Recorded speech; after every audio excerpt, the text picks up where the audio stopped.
Sean todos muy bienvenidos a un nuevo repaso de la escuela sabática en el día de hoy.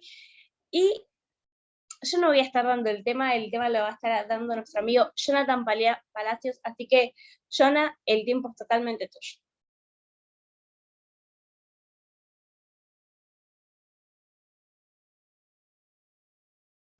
Hola, hola, buen día.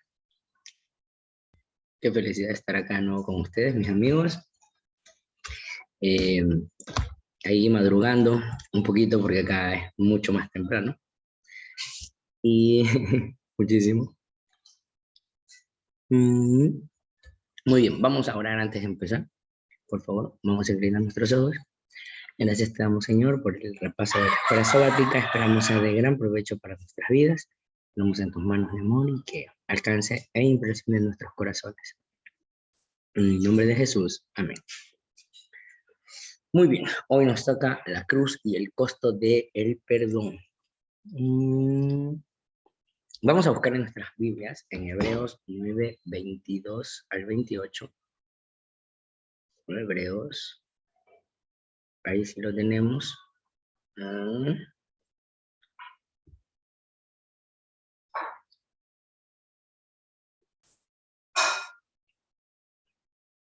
Si alguien lo tiene, lo puede leer por si acaso.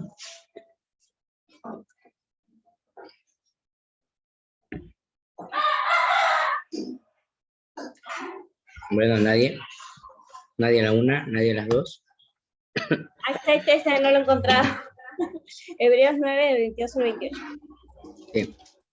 Dice, porque según la ley... Espera un minuto.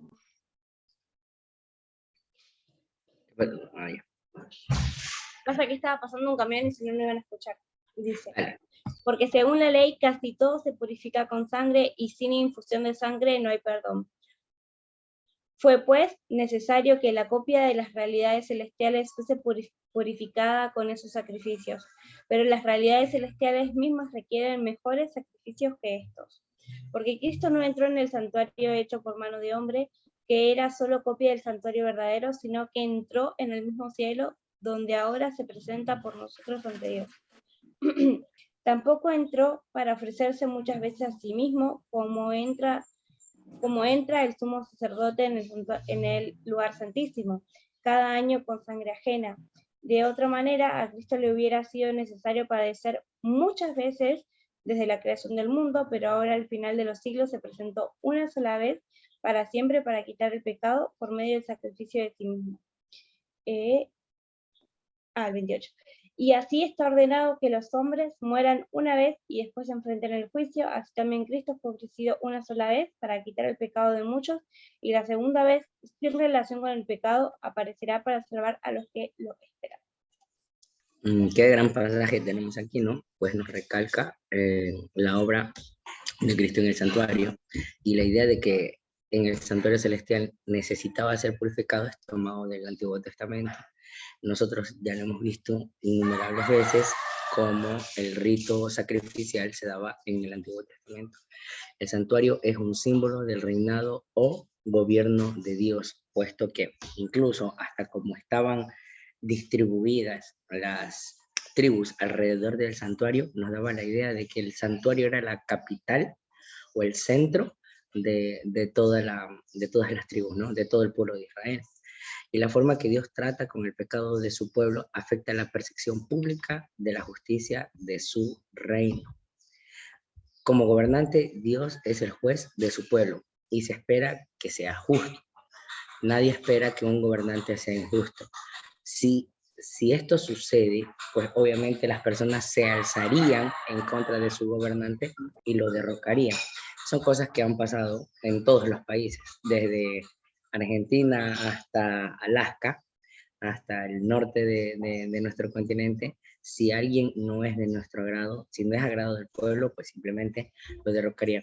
Obviamente esto no puede pasar con Dios por obvias razones, pero sobre todo porque tenemos a alguien que es más justo que cualquier gobernante que nosotros podamos tener, que reivindica al inocente y condena al culpable. Por tanto, cuando Dios perdona al pecador, asume la responsabilidad judicial. En otras palabras, ¿cuántos de ustedes han estado, por ejemplo, en un tema de donde están los abogados, donde están los jueces, donde hay un juicio. ¿Cuántos de ustedes han visto algo así? Bueno, a mí me ha tocado estar en algún juicio, y por más que el abogado pueda ser el amigo del acusado, no puede tomar el lugar del acusado. Nunca. No va a pasar eso. Porque la ley no permite que esto suceda. La ley dice que el que comete un error o comete una transgresión, ese debe ser culpado o puede ser hallado inocente de acuerdo sea el caso. Por lo tanto, cuando Dios perdona al pecador, como decimos, asume la responsabilidad judicial. O sea, a diferencia de los juicios terrenales, Jesús no solamente es el abogado, no solamente es el juez, sino que incluso asume nuestra responsabilidad. Puesto que la paga del pecado es la muerte, Dios murió por nosotros para que nosotros podamos ser salvos y podamos tener vida. El santuario, que representa el carácter de la administración de Dios, está contaminado, según lo que vemos en los textos que nos acompañan al estudio, ¿no? Esto explica por qué Dios carga con nuestros pecados cuando nos perdona. Por ejemplo, Éxodo 34:7 dice que guarda misericordia a millares, que perdona la iniquidad, la rebelión, el pecado, y que en ningún modo tendrá por inocente al malvado, que visite la iniquidad de los padres sobre los hijos y sobre los hijos de los hijos hasta la tercera y cuarta generación. Y Números también ahí rápidamente nos dice: ahora pues yo te ruego que sea magnificado el poder del Señor cuando lo hablaste diciendo: Jehová es tardo para la ira y grande en misericordia.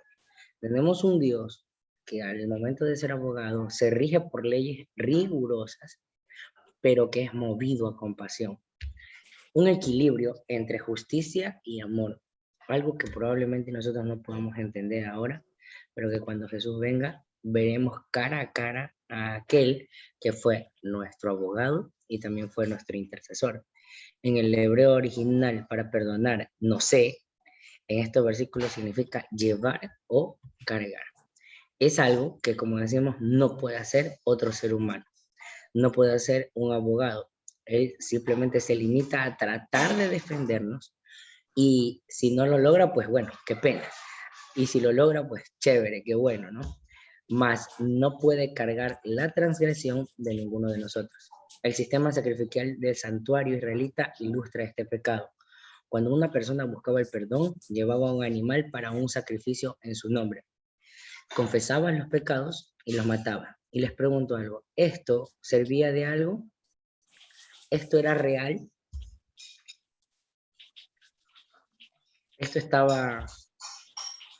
¿Esto lo absolvía del pecado al pecador? Bueno, de cierta manera no pasaba así, sino que simplemente era un sustituto del verdadero sacrificio que vendría. ¿Quién era Jesús? La sangre del animal se untaba sobre los cuernos del altar o se rociaba delante del velo en el primer departamento del templo. Así el pecado se transfería simbólicamente al santuario. Dios tomaba los pecados del pueblo y los cargaba sobre sí mismo. Y en el sistema israelita, la purificación o la expiación de los pecados se daba en dos fases. Una, durante el año, que era el sacrificio continuo, el sacrificio diario que se hacía delante del lugar santo o delante del atrio exterior, y los pecadores arrepentidos llevaban sacrificios a este lugar, con lo que quedaban limpios, entre comillas, y lo pongo entre comillas porque simplemente estaba una simbología llevándose a cabo, pero ese pescado se trasladaba al santuario, a Dios mismo, al final del año, en el día de la expiación, que era el día del juicio.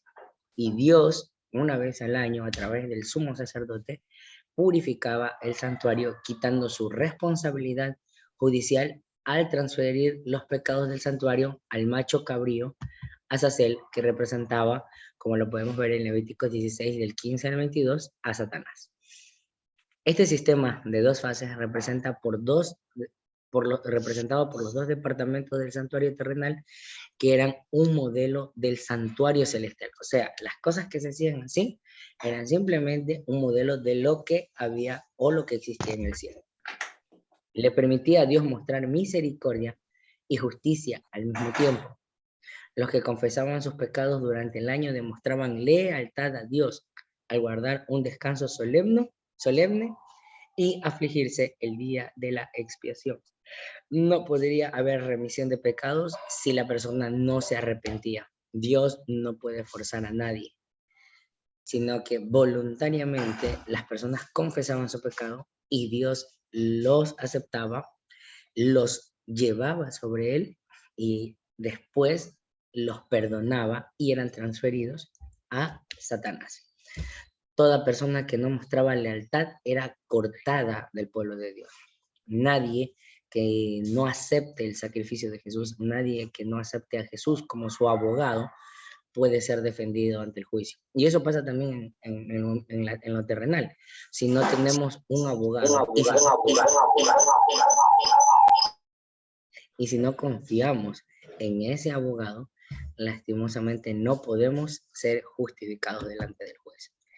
Y aquí viene la parte final, la parte central, que dice, piensa en lo que experimentas si tuvieras que afrontar el justo castigo por tus pecados. ¿Qué pasaría si nosotros tuviéramos que experimentar o afrontar el justo castigo por nuestros pecados? Dice que la paga del pecado es la muerte. ¿A quién le gustaría morir? Que alce la mano. Veo las manitos. Bueno, si están las manitos no levantadas, es porque a nadie le gustaría morir. Por lo tanto, esa verdad, ¿en qué medida debería ayudarnos a comprender lo que Cristo ha hecho por nosotros? Grande y bueno es Dios, ¿no? Que no nos permite ser raídos del libro de la vida o de la salvación, sino que es bueno y justo. No sé, no podría decir si es más bueno que justo, si es más justo que bueno, puesto que si nosotros somos pecadores, deberíamos morir y Él no permite que esto suceda por amor a sí mismo y por amor a nosotros, pues bueno, la verdad, la última palabra la tiene Él y nosotros podemos sacar nuestras propias conclusiones. ¿Qué experimentaríamos si tuviéramos que afrontar el castigo justo por nuestros pecados? Pensemos en eso hoy, reflexionemos en eso y pidámosle a Dios que podamos tener la bendita oportunidad de salvación, ¿no? Y agradecerle a Dios por ese gran sacrificio y por amarnos a pesar de que somos tan pecadores. Que tengan un lindo día y gracias por estar aquí. Amén. Muchísimas gracias. Qué lindo el mensaje de Jonathan. Qué linda la lección de esta semana, ¿no? Que nos recuerda que Dios nos ama, que por eso se entregó y que solamente fue necesario que Él muriera una sola vez y que fuese un sacrificio, que es un sacrificio perfecto y por eso pasó solo una vez. Así que gracias, Jonathan. Te voy a pedir que no te vayas y si puedes hacer la última oración. Sí, claro, por supuesto. Vamos a orar. Gracias te damos, Señor, porque nos das el privilegio de haber estudiado tu palabra y haberlo compartido con nuestros amigos. Nos ponemos en tus manos de amor, esperando que este mensaje hoy no sea solo para este momento, sino que durante todo este día podamos reflexionar que tú eres bueno y justo para con nosotros. Te lo pedimos todo esto y agradecemos en el nombre de Jesús. Amén. Muchas gracias, Jonathan, y muchas gracias a todos los que participaron el día de hoy. Y nosotros nos vemos en un siguiente video, o sea, mañana, para seguir viendo la escuela sabática. Chau, chau.